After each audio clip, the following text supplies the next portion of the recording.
Olá, espectadores. Irei apresentar um trabalho sobre modos de falha referente à disciplina de Mecânica do Sólido C, ministrada pelo professor Amaury Bravo, na UTFPR, campus de Cornélio Procópio.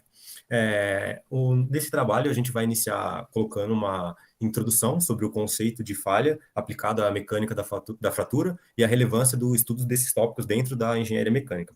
Depois disso, a gente vai falar dos tipos de falha, que são diversos, e eles são classificados comumente como os que dependem do tempo e os que não dependem do tempo. E a gente vai concluir com um apanhado geral sobre o trabalho e uma conclusão sobre esses tópicos. É interessante iniciar falando sobre o conceito de falha. Para essa situação, falha pode ser definida como a incapacidade do equipamento de desempenhar a função que lhe é estabelecida. A falha ocorre ao exceder a capacidade do sistema de suportar uma dada demanda, onde essa incapacidade pode ser parcial ou total. Parcial é quando o elemento de estudo ele perde a capacidade de realizar a plenitude da sua atividade. Supondo uma viga que carrega, que serve de coluna para uma massa, se ela colapsar e não for mais possível colocar nenhuma massa sobre ela, ela falhou totalmente. Se ela falhar e a gente conseguir colocar uma massa menor do que a estimada inicialmente, ela falhou parcialmente. E por que é importante estudar os modos de falha? O estudo torna-se indispensável para a obtenção de uma maior eficiência em qualquer processo produtivo e para desenvolver maiores níveis de segurança na implementação de projeto. Analisando o material e identificando diversos tipos de falhas, é possível prever eventos indesejados, evitar acidentes e situações de risco, reduzir o tempo perdido na linha de produção e evitar perdas econômicas.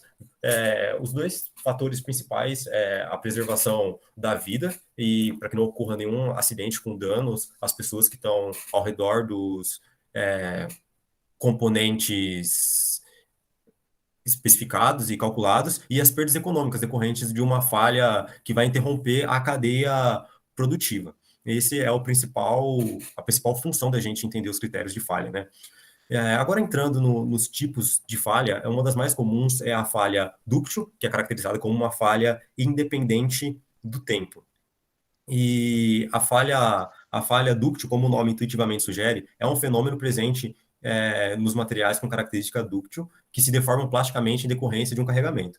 Por sua vez causa uma redução na seção transversal do corpo e dessa forma aumentando as tensões nesse ponto. Então, quando a gente aplica uma carga de tração, como ilustrado dessa forma, na linha central do nosso corpo de prova, a gente tem uma deformação e a redução da área da seção transversal conforme a gente aplica essa carga.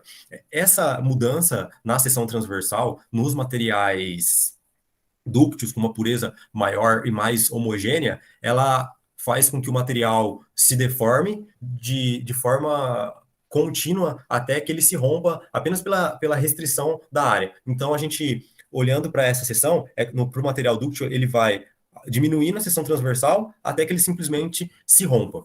E para os materiais dúcteis com composição química policristalina, a gente tem esse fenômeno que a imagem mostra. Conforme a gente vai aplicando a carga, diminuindo a seção transversal, devido à característica da rede cristalina desse material, em volta das impurezas presentes no material, a gente tem o surgimento de vazios, que são as vacâncias, né? E conforme essa carga vai aplicando e aumentando e o estado de tensões vai transcorrendo, essas vacâncias elas vão se conectando e formando a trinca, até que quando a gente chega num ponto que a trinca se propaga para a região externa do corpo de prova, analisado, e o material se fratura. Aqui a gente tem a fratura dúctil característica como cone de taça. Esse é um estado muito comum que a gente analisa quando a gente faz um ensaio de materiais no material dúctil. Aqui a gente tem a região fibrosa, que é o início da trinca e das tensões, a região radial, quando os vazios vão se conectando e formando a trinca, que se propaga até a região cisalhada, que por fim se propaga até o colapso da estrutura que ela se rompe. Aqui a gente tem uma imagem de um corpo de prova que sofreu uma fratura dúctil. E agora eu vou passar a palavra para o colega que vai falar um pouco das fraturas frágeis que têm independência do tempo. As fraturas frágeis, os materiais frágeis, têm uma ruptura instantânea. Essa ruptura ocorre por meio de ocorre por meio de propagação de uma trinca de forma instável por toda a seção do material. Diferentemente do material dúctil, o material frágil não tem deformação, o material não tem deformação plástica. Agora, a fratura de presença de defeitos. Esse tipo de falha ocorre de duas maneiras, surgindo no material durante o processo de fabricação ou com defeitos que surgem durante serviços. Essa ruptura do material deve ser analisada com o uso de conceitos da mecânica da fratura, definido seu valor crítico de tenacidade, a fratura, ou o mesmo material da peça. O início do escoamento. Nesse tipo de falha, o escoamento se caracteriza a falha do componente. Para garantir seu baixo nível de deformação do material e possa se recuperar a sua forma original, é necessário que totalmente esteja dentro do regime elástico. Por exemplo, esse tipo de falha pode ser citado equipamentos de medições de precisões, onde sua rigidez é indispensável para a sua precisão. Flambagem. Essa falha se dá pela combinação de crítica entre rigidez da estrutura do sistema e a carga aplicada. Essa falha acontece quando as estruturas se encontram sob tensões de compressão. Como você pode ver, a figura está abaixo, que sofreu compressão. Próximo. Plastificação galvanizada. Nesse caso, a falha ocorre uma plastificação generalizada da seção crítica, onde a capacidade de suportar carga é esgotada. Nessa falha, também pode ser chamada de carga de colapso plástico. Fragilização por hidrogênio. Deve-se ao cúmulo de moléculas e a pressão que aumenta no material, onde atinge valores muito altos e a peça acaba sofrendo uma ruptura espontânea. Uma coisa que eu gostaria de falar sobre isso, esse tipo de fragilização ocorre quando os átomos de hidrogênio são liberados de tratamento de galvanização ou solda. Bem, agora eu vou tratar das falhas dependentes do tempo e vou falar da fratura por fadiga. Ela acontece em decorrência dos carregamentos cíclicos de tensão e compressão. E a ruptura do material ocorre de forma lenta e é dada pela formação de uma trinca que cresce gradualmente a cada ciclo de carregamento, provocando o rompimento do material de forma brusca.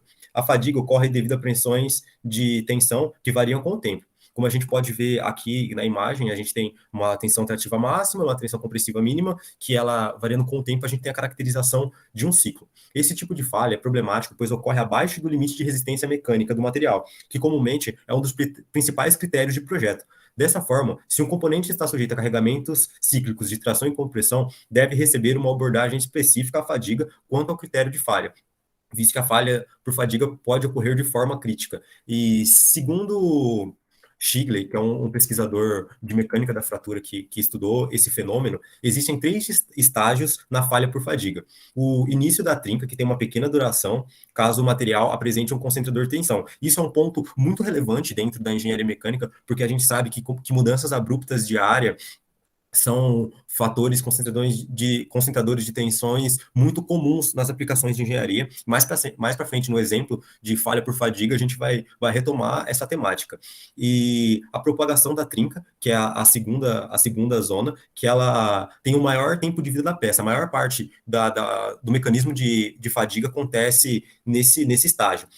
E depois a gente tem a ruptura repentina devido ao crescimento estável da trinca, que é instantâneo e acontece em aviso prévio. O estágio 1 corresponde ao início de uma ou mais microtrincas causadas por deformação plástica cíclica, seguido da propagação cristalográfica, estendendo-se por 2 a 5 grãos relativamente à origem. Nesse estágio, as trincas não são visíveis a olho nu. O estágio 2 compreende a progressão da micro até a macrotrinca, formando superfícies de fratura com platôs paralelos, separados por sulcos também paralelos. Tais platôs são normalmente lisos e normais na direção da máxima tensão de tração. Essas superfícies podem ser onduladas e escuras, e têm bandas leves conhecidas como marcas de praias ou marcas de concha de ostras, se macroscópicas e estrias microscópicas. Durante o carregamento cíclico, tais superfícies fissuradas abrem e fecham, roçando-se umas às outras, e a aparência das marcas de praia dependem das mudanças do nível e na frequência dos carregamentos, bem como na natureza corrosiva do meio. Já no estágio 3, ocorre no ciclo de carga final, quando o material remanescente não pode suportar a carga, resultando na fratura rápida e repentina. Aqui a gente tem um exemplo clássico estudado nas engenharias de falha por fadiga, que foi a falha que aconteceu na aeronave de Havilland Comet, que basicamente o que aconteceu nessa situação? O Comet, ele tinha janelas quadradas, e como a gente conhece dentro da engenharia, cantos vivos com uma mudança abrupta de área são fatores concentrador, é um fator concentrador de tensão. E como isso se aplica à carga de fadiga, né? Com os ciclos. Essa aeronave, ela é pressurizada. Então, com o ciclo de pressurização até o voo de cruzeiro e o pouso da aeronave, onde essa pressão é aliviada, houve a carga cíclica de compressão, no caso, e a retirada dessa carga. E o fator de tensão foi o critério principal para existir a propagação da trinca. E o que aconteceu? Com a vida útil do avião, depois de um certo tempo, com esses ciclos, a trinca se propagou e rompeu, e o material rompeu de forma abrupta, onde a estrutura do avião colapsou em voo, matando todos os ocupantes da aeronave. Então, esse é um fator, um exemplo excelente para a gente ver o nível de preocupação e de cuidado que a gente tem que ter com a fratura por fadiga, já que ela acontece de forma repentina e não dá sinais visuais, a menos que a gente conheça onde essas fraturas vão acontecer e esteja inspecionando e esperando esse tipo de situação. Agora eu vou continuar a apresentação passando a palavra para o colega. Bom, continuando sobre falhas dependentes do tempo, vou falar sobre corrosão. Ela pode ser definida como a destruição do material através de uma ação de origem química ou eletroquímica. Nos metais, ela ocorre com maior frequência a ação eletroquímica, devido às suas características estruturais, né, que permitem a movimentação de elétrons dentro da rede cristalina. Os materiais não metálicos, eles podem sofrer a ação apenas dos meios corrosivos que agem quimicamente dentro de certas condições. Aqui temos duas imagens. A imagem esquerda, pode voltar, por favor. A imagem esquerda é uma representação de uma corrosão de origem química e na direita uma eletroquímica. Agora, falando sobre desgaste, ela é uma falha que ocorre através da remoção do material. Ela pode acontecer de duas maneiras, por desgaste adesivo ou desgaste abrasivo. O desgaste adesivo ele se dá através do processo de aderência e remoção de partículas do material. Ele depende das condições de lubrificação e da compatibilidade dos materiais em contato. O desgaste abrasivo ele se dá através do arrancamento de partículas do material por outro material mais duro. O da esquerda, nas imagens, é um exemplo de desgaste abrasivo, e o da direita é um exemplo de desgaste adesivo.